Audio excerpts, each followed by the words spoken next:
দাবির আন্দোলন চলছে চলবে চলছে চলবে।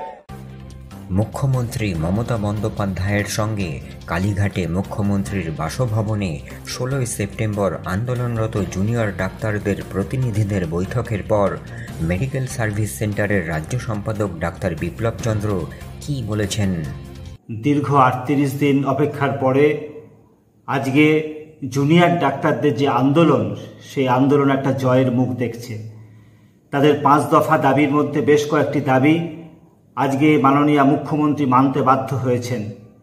এই যে একটা ঐতিহাসিক আন্দোলন, এই আন্দোলনে যে জয় জুনিয়র ডাক্তাররা পেল, এর পেছনে সর্বস্তরের সাধারণ মানুষ থেকে শুরু করে junior doctor, senior doctor, medical student, paramedic, nursing student সকলের যে ভূমিকা রয়েছে, তার জন্য মেডিকেল সার্ভিস সেন্টারের পক্ষ থেকে সংগ্রামী অভিনন্দন জানাই।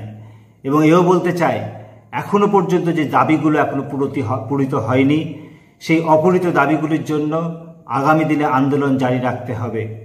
অবিলম্বে মুখ্যমন্ত্রী বলেছেন পুলিশ কমিশনার অর্থাৎ কমিশনার অফ পুলিশকে তিনি সরাবেন এবং 2 জন স্বাস্থ্য অধিকর্তা এবং স্বাস্থ্য শিক্ষা অধিকর্তা সহ 2 জনকে উনি সাসপেন্ড করবেন।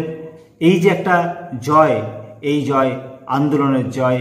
এই জয়ের ফলে আগামী দিনে এই বার্তায় মানুষের কাছে গেল যে আন্দোলনই পারে দাবি আদায় করতে, শাসককে তাকে বাধ্য করতে, মানুষের দাবি ফিরিয়ে দিতে। মেডিকেল সার্ভিস সেন্টারের রাজ্য সম্পাদক আর কি বলেছেন? যতদিন পর্যন্ত না অভয়ার প্রকৃত খুনিরা ধরা পড়ছে এবং বাকি দাবিগুলো অপূরিত থাকছে, ততদিন পর্যন্ত কিন্তু আন্দোলন জারি রাখা অত্যন্ত জরুরি, একথা পরিশেষে বলতে চাই।